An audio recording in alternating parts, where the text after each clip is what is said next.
Ever notice how ads always pop up at the worst moments? When the killer's identity is about to be revealed. During that perfect meditation flow. On Amazon Music, we believe in keeping you in the moment. That's why we've got millions of ad-free podcast episodes, so you can stay completely immersed in every story, every reveal, every breath. Download the Amazon Music app and start listening to your favorite podcasts ad-free, included with Prime. Today, we're undertaking what I think is a truly massive mission. It's a big one. It really is. We're taking the U.S. foreign policy approach of the last few years, specifically the high-stakes, high-impact decisions and the rhetoric defining the Trump administration. And we are running it through two of the oldest, heaviest, and most respected strategic filters in history. Sun Tzu's The Art of War and Niccolò Machiavelli's The Prince. Exactly. These are the foundational texts of statecraft. That's right. And our goal here isn't, to look at political affiliations or anything like that. This is meant to be a purely rigorous strategic analysis. Right. We want to move past the daily news cycle, past the administration's own rhetoric, and look squarely at the actions themselves. The military strikes, the diplomatic maneuvers led by Secretary of State Marco Rubio, the treaty abandonment, and ask that fundamental question that all classical strategists pose. Is this strategic statecraft designed for long-term stability and national strength? Or is it something else? Is it merely short-term spectacle designed for, say, an immediate domestic effect? And our source stack for this deep dive is, well, it's immense, and at times, frankly, it's pretty shocking to go through. We've collected a huge volume of contemporary news reports detailing military strikes across 7 different countries in 2025 alone. We're going to deep dive into these really controversial peace plans that were pushed for Ukraine and Gaza. We're analyzing the aggressive pronouncements on international law and tying all of this back to those distilled, timeless principles that you find in The Art of War and The Prince. And here's the paradox we have to wrestle with right out of the gate, because I think it defines the tension in this entire deep dive. Okay. Donald Trump publicly claims the title of President of Peace. He's boasted to the world that he ended 8 wars in 8 months. Which is a bold claim, a very declarative claim. It's a huge claim. It positions his administration as this great global de-escalator, someone who prioritizes negotiation and stability above all else. And it's a stunning claim, you're right, particularly when you hold it up against the raw data. We're looking at data collected by nonpartisan conflict monitors. Like ACL-DAO, for example. Right. ACLED, the Armed Conflict Location and Event Data Project, reported that the U.S. had carried out or been a partner to an astonishing 622 overseas bombings using drones or aircraft in just the first 8 months of 2025. 622. In 8 months. And that volume of kinetic activity spans 7 different countries. So that is the fundamental tension, isn't it? On one hand, you have this aggressive military adventurism. You have the systematic abandonment of longstanding treaties and actions that have been called to serious legal question. And on the other hand, you have rhetoric celebrating global peace. So we have to examine how these actions stack up against, Sun Tzu's classic emphasis on strategic restraint and winning without fighting, and then Machiavelli's unwavering insistence on prudence, on institutional stability, and the long-term maintenance of state power, which he called Virtue. Before we jump into the bombings, let's just take a moment to really establish those filters, because I think that's a critique we've had before, that we can sometimes rush through these core concepts. So what are the non-negotiables for classical statecraft? Let's start with Sun Tzu. For Sun Tzu, the absolute non-negotiable is efficiency and restraint. His entire philosophy is founded on this concept of the Tao, which means aligning your strategy with the natural, inevitable flow of events. So not fighting against the current. Not fighting the current. If you have to fight a long, costly, destructive war, you've already failed in his eyes. The highest art of war, he writes, is to subdue the enemy without fighting. His definition of victory is almost effortless, like water flowing downhill naturally. It just seeks the path of least resistance. So maximum impact with minimal action. Precisely. It's about emphasizing intelligence and deep preparation over raw kinetic force. Okay, and what about Machiavelli? He's guiding a prince in securing and then maintaining power. What's his non-negotiable? Machiavelli is, he's known for being pragmatic, yes, but he insists on prudence. And prudence requires careful calculation. It requires focusing on maintaining internal order, respecting the property and honor of one's subjects, and critically, avoiding hatred. Avoiding hatred. That seems key. It's everything to him. A prince might be feared, he says, but hatred guarantees resistance and internal instability, which ultimately leads to ruin. And central to the stability of the state is what he calls virtue, which isn't moral virtue. It's about the prince's ability, his strategic capacity, and the effectiveness of the state's institutions. So if you start eroding your own laws. You weaken your virtue. You weaken the very foundation of your power. Excellent. Okay, so armed with those rigorous definitions, efficiency for Sun Tzu, prudence and institutional stability for Machiavelli, let's unpack this, starting with the sheer scale of that kinetic activity. As we mentioned, Sun Tzu demands that war be a last resort, something you achieve through deterrence and preparation. The application of kinetic force, a bombing, should only be to cement a victory you've already won through intelligence. Right, not to substitute for a lack of strategic positioning. Exactly. That's absolutely right. Sun Tzu views the unnecessary destruction of resources, whether that's human lives, financial capital, or infrastructure, as the ultimate strategic failure. He warns against protracted campaigns because they just exhaust the state. And when you look at that number, 622 bombings distributed across 7 countries, Venezuela, Nigeria, Syria, Iran, Yemen, Iraq, and Somalia, in just 8 months. The sheer volume suggests the very thing Sun Tzu warned against. It suggests that force is being used as a substitute for deep, long-term strategic positioning. It's a sign of weakness, not strength, in his framework. It looks less like a game of strategic chess and, more like tactical punching across multiple continents simultaneously. A very good way to put it. So let's focus on Somalia as a key case study for this high-volume kinetic approach. The U.S. has dramatically intensified airstrikes there, targeting ISIS and al-Shabaab. The intensification is staggering. The confirmed 111 strikes this year alone, according to monitors, surpasses the combined total carried out by the Bush, Obama, and Biden administrations over many, many years. So this isn't just a small increase. This is a radical strategic shift. It's a complete change in philosophy. It suggests an almost frantic effort to use air power to resolve a complex, long-running, and very messy insurgency problem on the ground. And the rhetoric surrounding this is far from restrained, isn't it? When announcing the strike that targeted ISIS Somalia operatives, the administration's public statement was this blunt, high-impact declaration, "We will find you and we will kill you." And while that may sound decisive, for a domestic audience, Yeah. It actually reveals a strategic reliance on direct engagement and destruction. Sun Tzu teaches that the wise commander makes many calculations in his temple before the battle is even fought. The goal is to win the war before a single shot is fired. So this focus on speed and volume, this boast of immediate kinetic action. It completely bypasses that strategic imperative. It bypasses the need to achieve objectives through intelligence and preparation. Instead, it leans heavily on immediate destructive force, which is essentially an admission that the underlying strategic positioning was insufficient to begin with. So if the enemy is subdued by fighting, it implies a failure in the preparation phase. The speed and the volume of the strikes are the strategic critique here, not necessarily the targets themselves. Exactly. It's a substitution of raw power for clever positioning. And we see that same impulsive, reactive, and frankly explicitly emotional approach in the Syria case study. Right. After 2 U.S. soldiers and a civilian interpreter were killed by Iranian-backed militias, the U.S. launched what was called a massive strike, Operation Hawkeye Strike. hitting over 70 targets with more than 100 precision munitions. A huge operation. But the key part was the framing. The Defense Secretary, Pete Hegseth, made headlines by framing this action not as strategic deterrence, the kind of cold, calculated response Sun Tzu would approve of, but as an explicit declaration of vengeance on the group responsible. Vengeance. That one word is a direct contradiction of Sun Tzu's core principles. The Tao principle insists on aligning strategy with the natural flow of events and explicitly avoiding warfare driven by emotion, by anger, or by vengeance. He actually warns against that specifically, doesn't he? He does. Sun Tzu warns that a state should not mobilize its army out of anger. So to frame a large-scale military action as explicitly for vengeance implies reactive warfare, where emotional satisfaction takes precedence over strategic necessity. It's not about achieving an objective anymore. No, it's about feeling good.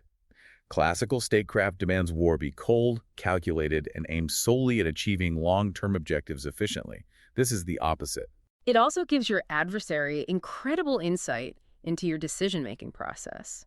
If they know anger is your trigger, well, they know exactly how to provoke you into overextending your forces. Precisely. It turns the war from a strategic chess match into an emotional brawl, which is always expensive for the state that loses its cool. Moving to Nigeria, we see a really interesting case where military force appears to be used not just for tactical gain, but specifically for ideological and domestic messaging. The Christmas Day strikes. The Christmas Day strikes against Islamic State forces in northwest Nigeria were, according to reports, allegedly delayed specifically to deliver a message to groups he alleges are targeting Christians.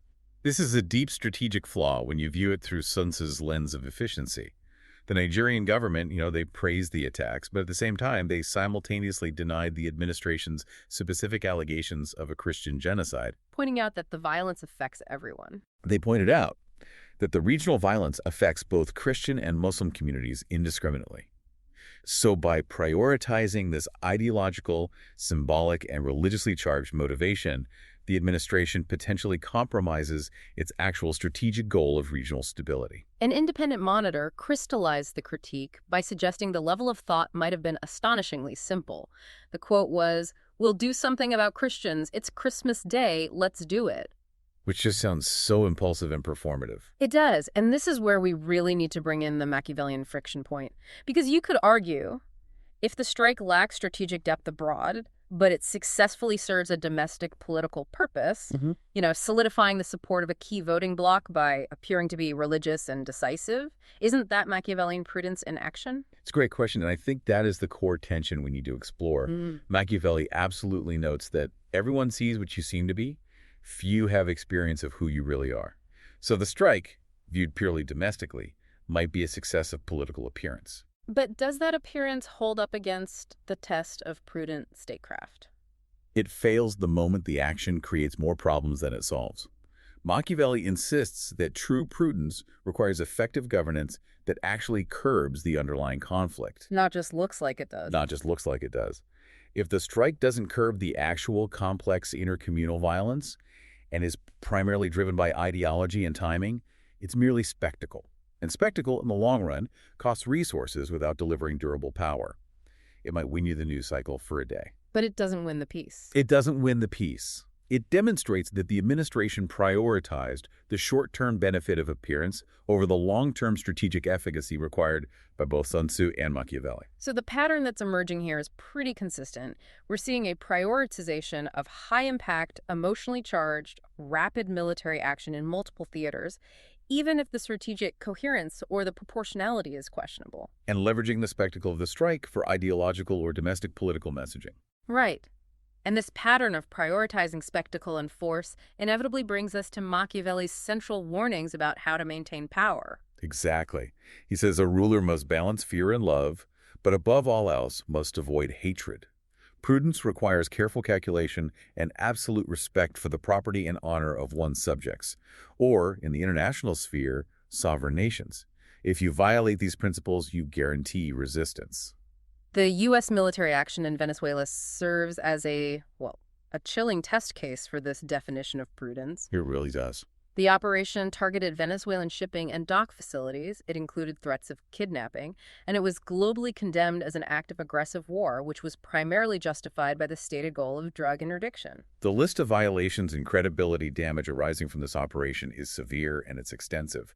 The UN Secretary General publicly condemned the action, calling it a dangerous precedent for international behavior. And the strikes themselves were not minor. They were kinetic and deadly. Incredibly so, including attacks on over 30 vessels and killing at least 95 people. And we have specific documented reports that push this from just aggressive military action into a real ethical and legal minefield. Human Rights Watch accused Washington of extrajudicial killings, and they cited the documented use of a double-tap strike. Can you just explain what that is? It's where survivors clinging to debris after a first attack were intentionally targeted and killed in a follow-up strike. So, targeting first responders or survivors. Yes. This is a profound failure of classical statecraft on multiple levels. From a Sun Tzu perspective, this action is the definition of reckless escalation. Sun Tzu demands that force, when you use it, must minimize destruction to facilitate the easy incorporation of the defeated population into the post-war order. A double-tap strike, explicitly designed to eliminate survivors, is the epitome of maximizing destruction and guaranteeing long-term, deep-seated resentment. And the geopolitical fallout from this was immediate, wasn't it? This aggression drew a deeply problematic reaction from a key adversary, Russia. Yes. Former Russian President Dmitry Medvedev condemned the action as illegal, but then, crucially, he acknowledged that Trump was acting to protect U.S. interests. And then he went a step further. He used it as a justification. He did. He said this action justified similar hypothetical kidnappings of other heads of state, and he specifically mentioned the German chancellor. That's strategic folly in its clearest form. Absolutely. Aggression that not only fails to subdue your immediate enemy, but actively provokes or justifies similar future aggression by rival major powers is a complete failure to manage the global chessboard. It confirms the fears of great power conflict, and it essentially sanctions aggression under the guise of American interests. I think we need to push back on the Machiavellian angle here for just a second, because we heard a German far-right party spokesman argue that strength, not academic ethics, is what counts on the international stage. Right. So if the U.S. goal was truly access to oil and rare earth minerals, just disguised as drug interdiction, a classic 19th century imperialist maneuver, doesn't Machiavelli argue that the use of deception and ruthless strength is sometimes necessary for the prince to expand his power? He does permit ruthlessness, but here's the crucial distinction. Only if it serves long-term stability and, again, avoids generating hatred. The goal is always durable power. If the underlying rationale is wealth extraction disguised as law enforcement, the eventual exposure of that motive guarantees hatred and instability in the entire hemisphere. Which then requires more force to contain. Exactly. It requires a continuous, expensive military commitment to maintain control. That's the definition of imprudence. A truly prudent Machiavellian ruler would calculate the cost of that guaranteed hatred against the short-term gain of the oil. And in this case? In this case, international law experts agree the Venezuelan action constituted a serious, perhaps irreparable blow to international principles. You're sacrificing the U.S. claim to global moral leadership for immediate material gain. That trade-off is ruinous for long-term influence. And the impulsive rhetoric on top of it all just exacerbated the situation. Trump threatened further interventions in Colombia and Mexico, imposed a blockade of sanctioned oil tankers, actions that blur the line between pressure and an outright act of war under international law. It creates a state of perpetual volatile friction. Machiavelli demands the prince establish order. Continuous threats and acts of near war create disorder, which just drains state resources and reputation. Now let's pivot from there to Yemen, where the near-daily strikes under Operation Rough Rider escalated dramatically against the Houthi movement. This brings us right back to Sun Tzu's concept of ethical warfare, which places a high value on proportionality and restraint. It emphasizes minimizing destruction and minimizing casualties for the sake of long-term peace. And the outcome in Yemen shows a clear and, frankly, a tragic failure to meet that standard. It does. The strikes resulted in shockingly high civilian casualties. The Houthi-run health ministry reported 123 people killed by April, and they said most of them were civilians, alongside extensive destruction of critical infrastructure, ports, airports, even migrant holding centers. And what's critical for our analysis here is the shift in policy towards these aggressive persona strikes, personally targeting senior Houthi leaders. This reflects what our sources suggest is a higher, explicitly accepted tolerance for risk and for civilian harm, which is consistent with Defense Secretary Hegset's policy of aggressive engagement. And we have a stark, almost unbelievable anecdotal example of this disregard for collateral damage. It was revealed in that Signal chat scandal that surfaced in the press. Right, with the National Security Advisor. Mike Waltz, yes. He was reportedly discussing the killing of the Houthis' top missile guy, and his message stated, "We had positive idea of him walking into his girlfriend's building, and it's now collapsed." It's now collapsed. That single strike reportedly killed over 30 other people. That statement, "it's now collapsed," Yeah. It speaks volumes about the prioritization. This incident is a textbook contradiction of Sun Tzu's ethical warfare principles, which require that reasonable precautions be taken to spare non-combatants. It shows a prioritization of target elimination one life over the lives of more than 30 non-combatants who happen to be in the building. Sun Tzu teaches that minimizing harm facilitates post-conflict peace building. Leveling a building with dozens of non-combatants inside to eliminate one target is the absolute antithesis of prudence and ethical restraint. It guarantees future conflict. That shifts the conversation from strategic failure to a kind of ethical breakdown, or at least a radical redefinition of what proportionality means. And the sheer number of these actions in Yemen, in Venezuela, it raises huge constitutional questions here at home about compliance with U.S. federal life, specifically the 1973 War Powers Resolution. And this is where Machiavelli's institutional warning becomes most potent. The War Powers Resolution requires the president to notify Congress within 48 hours of deploying troops and to terminate military action within 60 days unless Congress explicitly authorizes it. And the ongoing large-scale operations in Yemen and Venezuela raise very serious questions about whether these requirements are being met or if they're being deliberately circumvented. Right. Why does violating this specific federal law matter so much to a discussion of classical statecraft? Because Machiavelli values institutional stability above almost everything else. He argues that nothing brings more honor to a new ruler than the new laws and institutions he introduces. By bypassing the War Powers Resolution, the administration is effectively eroding a constitutional check on executive authority. And while that might grant the executive short-term, unchecked power to wage war, Machiavelli would view this as fundamentally weakening the state's internal order and its long-term authority. The state's virtue, its strategic capacity, is built on the rule of law. When those legal constraints are treated as optional, you introduce instability that weakens the very foundation of power itself. So when we turn from military action to alliance management, Machiavelli's advice on credibility is equally, if not more, pertinent. He warns against relying on foreign powers, and he stresses the importance of a strong, independent military and establishing lasting, reliable institutions. A prince's word has to be trusted. And this is where the confrontation with Denmark over Greenland becomes such a critical liability. Right. Trump's open pursuit of acquiring Greenland, threatening to take it the hard way if a deal couldn't be made the easy way, sets the U.S. on a direct collision course with Denmark, a founding and crucial NATO ally. The threat was not subtle at all, and European leaders immediately grasped the potential gravity of this, didn't they? They warned that such a unilateral provocation would have serious systemic consequences for NATO solidarity. It could even force Denmark to invoke NATO's Article 4 for consultation, or in a worst-case scenario, even Article 5 for collective defense, if they felt physically threatened by the United States. An ally invoking Article 5 against the leader of the alliance, it's almost unthinkable. It is. And the historical parallel that experts cited here is profoundly revealing and highly disturbing. This unilateral provocation echoes the Soviet Union's use of force against its own Warsaw Pact allies. Like Hungary in '56. Exactly. Invading Hungary in 1956 and Czechoslovakia in 1968. Historians noted that the Soviet actions ultimately led to the alliance's decline because member states could no longer trust the major power to respect their sovereignty. So the fear wasn't just about losing Greenland. It was about setting a catastrophic precedent within NATO that the major power within the alliance might just turn on a smaller partner for its own unilateral gain. That's it, exactly. It sacrifices long-term trust for a short-term desire. And the irony, as so many experts pointed out, is that the U.S. already has bases in Greenland. We could easily expand them with Danish cooperation and just basic diplomatic goodwill. But instead, this aggressive posturing and rhetoric creates a completely unnecessary friction and instability. It seems like the absolute opposite of strategic thinking. Sun Tzu teaches that the key to victory lies in cohesion and avoiding unnecessary conflict. Why would you destabilize a crucial alliance structure when cooperation is readily available? It's Machiavellian imprudence at its finest.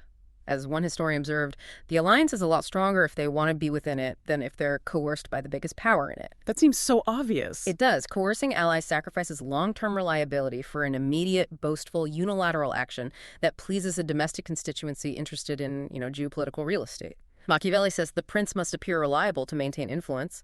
This action renders the U.S. wholly unreliable. And this pattern of aggressive unilateralism, it extends beyond just Greenland and Denmark. It reflects the administration's broader tough love approach to international organizations. The defunding of UNESCO, the World Health Organization, and others. And focusing almost exclusively on bilateral transactional relationships. That systematic disregard for multilateral obligations, which we also see in the non-extension of crucial treaties like the New START Treaty, which manages strategic nuclear arsenals and is due to expire, it systematically undermines the U.S.'s global predictability and its legitimacy. And Machiavelli teaches that a ruler must maintain a reputation for keeping promises. So if you abandon treaties and threaten allies, you create a reputation for being capricious and unreliable. which weakens the state's long-term strategic advantage, even if it feels powerful in the short term. Sun Tzu and Machiavelli both agree on this. Predictability and reliable institutions, both internal and external, are prerequisites for durable state power. And when you discard global norms and international law, as we saw so explicitly in the Venezuela operation, you just hemorrhage credibility. And credibility is the cornerstone of influence. When the U.S. becomes unpredictable, it creates a vacuum of leadership, and it creates incentives for rivals to test established boundaries. So if war is judged by Sun Tzu's efficiency and institutional prudence by Machiavelli, let's look at the administration's attempts at peace. Specifically, the high-stakes, high-pressure diplomatic pushes in Ukraine and Gaza, where Secretary of State Marco Rubio was reportedly read in every step of the way. A key figure in these plans. Sun Tzu advises that victory is achieved through meticulous preparation and strategic forethought, and plans must be flexible, like water adapting to the ground. And what is immediately striking about the Ukraine 28-point vision is the emphasis on speed and coercion over genuine sustainable negotiation. Right. This plan was drafted by Trump's envoys, Kushner and Witkoff, with significant input from Russian envoy Kirill Dmitriev, who openly stated that he felt the Russian position is really being heard. Which alone suggests a strategic imbalance in the negotiation from the very start. To say the least. And the plan was pushed with an aggressive timeline. They wanted a signature by Thanksgiving. And the contents were not minor adjustments. They demanded massive existential concessions from Ukraine. Let's detail those concessions because I think they illustrate the failure of diplomatic prudence here. Ukraine was required to yield additional territory, which amounted to the de facto recognition of Russia's captures of Crimea, Kherson, and Zaporizhia, and a withdrawal from parts of Donetsk. Now, on top of that, the plan demanded Ukraine limit its standing military size to 600,000 troops and enshrine a permanent, non-negotiable no-NATO policy in their constitution. that is essentially asking a sovereign nation to sacrifice its dignity and its fundamental defensive capacity in perpetuity. It's an ultimatum. And it was an ultimatum coupled with the explicit threat of coercion from its primary ally. Senior officials learned that the U.S. was threatening to cut off the entire weapons program and all intelligence sharing if Ukraine rejected the proposal. So President Zelensky reportedly warned his nation that they face this profound choice between losing our dignity or the risk of losing a key partner. An impossible choice. Foreign policy veteran Richard Haass drew a powerful parallel here. He suggested this was akin to telling Israel they had 1 week to accept a unilateral Palestinian state with specific borders or lose American aid immediately. And he noted that such an existential demand could not possibly be sold by Zelensky domestically. It was a non-starter. Which shows a complete lack of diplomatic prudence. It's a clear failure of classical diplomatic prudence and a total violation of Machiavelli's advice to avoid generating hatred among allies. The plan rewarded Russian aggression and demanded an ally sacrifice its dignity and its long-term security. Forcing an ally into humiliating existential concessions is the fastest way to generate deep resentment. Which guarantees that your influence will be built on coercion, not loyalty. Exactly. And that type of coerced influence is fragile. It requires constant reinforcement, which violates Sun Tzu's principle of minimal effort. Moving to the Middle East, the Gaza governance plan shows a similar focus on spectacle, on speed, and a radical disconnect from the local reality. It started with some pretty wild rhetoric. The early rhetoric involved Trump saying the U.S. would take over Gaza, level the site, and own it, envisioning it as the Riviera of the Middle East. That rhetoric framed geopolitical crisis resolution less as diplomacy and more as a massive real estate development project. This vision was later refined into the formal 20-point plan, featuring the U.S.-led Board of Peace. Chaired by Trump himself, alongside figures like Tony Blair and Kushner. But Secretary of State Marco Rubio, in one of the few recorded instances of cautious pragmatism we found, voiced a crucial critique that rings distinctly Machiavellian. What did he say? He warned, "You're not going to convince anyone to invest money in Gaza if they believe another war is going to happen in 2 to 3 years." That's a perfect embodiment of Machiavellian prudence, isn't it? The institutional prerequisites. Exactly. Machiavelli teaches that you must have stability, security, and internal order before you can have investment or effective governance. And the reconstruction plan itself. The core problem of the plan, Project Sunrise, was its sheer disconnect from the political and social realities on the ground. The $112 billion focus on luxury resorts, high-speed rail, and AI infrastructure was immediately viewed by Palestinians as an externally imposed vision. Or worse, a new version of colonialism or imperialism. Right. What kind of mindset views post-conflict governance as a real estate flip focused on luxury resorts instead of basic governance foundations like security and law? It's the spectacle mindset again. It's all spectacle. The attempt to rapidly impose a governance structure, this Palestinian technocratic committee under the Trump-led Board of Peace again, demonstrates a fundamental institutional failure. Machiavelli states that new laws and institutions must be introduced carefully to bring honor to the new ruler. And a rushed, externally imposed regime, especially one perceived as colonial, Guarantees resistance and instability. It violates the core strategic principle of ensuring that the local populace accepts and finds honor in the new political order. It's like focusing on the shiny roof of the building before the foundation has even been poured. This entire deep dive, it really reveals a foreign policy approach that relentlessly prioritizes unilateral, high-impact action while expressing a deep, deep disdain for traditional constraints, both international and critically domestic ones. This approach aligns perfectly with a broader ideological worldview that we've seen promoting tough love for international organizations and suggesting that NATO allies should field the great majority of the conventional forces, which would free up U.S. resources. The problem arises when this disregard for external constraint translates into the hollowing out of internal institutions. This is where the internal dynamics of the U.S. government become a strategic weakness when we apply the standards of classical statecraft. And Machiavelli stresses that military strength and durable power are fundamentally founded on internal cohesion and legal stability. A strong state needs its own robust laws and institutions to maintain its virtue.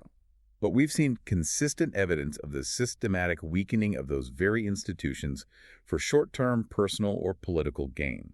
We already noted the disregard for the 1973 War Powers Resolution in the Venezuela and Yemen operations. Right. And this disregard for legal constraints has been linked to influential conservative thought, including from the Heritage Foundation and figures like Russell Vought, which promotes the theory of a post-constitutional era. A post-constitutional era, what does that mean in practice? In this worldview, statutory and constitutional constraints on executive power are treated as optional or obsolete or just, merely obstacles to decisive action. So it's not just a failure to follow the law, it's the philosophical justification for intentionally circumventing it. Precisely.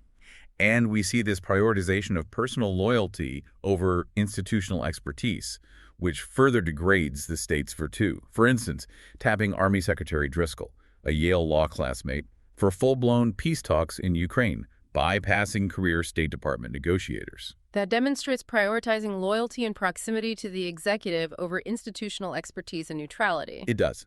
That move suggests that the executive values personal comfort and speed over the long-term objective capacity of the state apparatus. And Machiavelli's warning here is exceptionally clear, isn't it? Eroding the foundations of law and order, even if it means quick military victories or convenient diplomatic plans today, weakens the state's ability to rule effectively and durably tomorrow.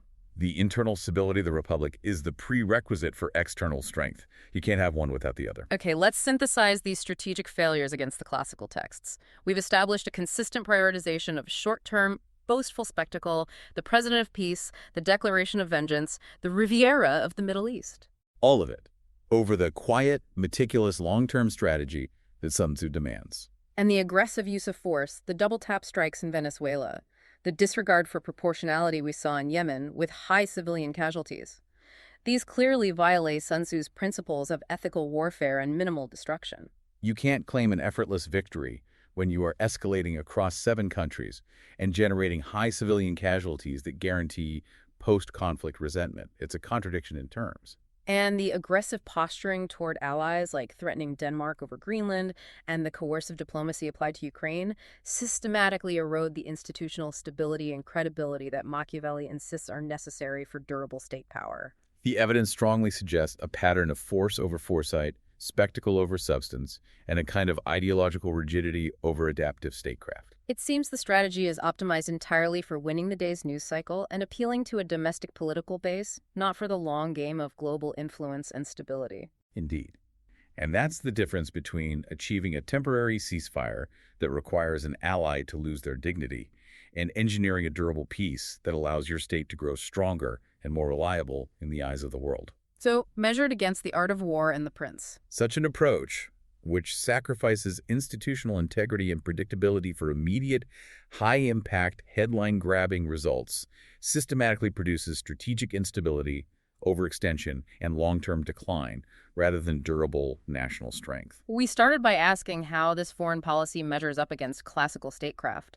The sources suggest a pervasive pattern of short-term spectacle over strategy, force over foresight, and a dangerous ideological rigidity instead of adaptive statecraft. And that brings us to our final provocative thought for you to consider, building on everything we've discussed today. Okay. Machiavelli advised that a prince must appear virtuous and maintain a reputation for keeping promises to secure support.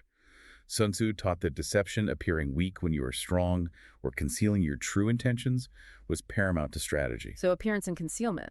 Right. So the question is, if the U.S. foreign policy approach relies on overt, boastful, and consistently publicized rhetoric, where the prince constantly tells the world what he is doing, why he is doing it, and who he just struck, how much does that inherent boastfulness and that sacrifice of deception and prudence fundamentally undermine the long-term strategic effectiveness of the American state on the global stage?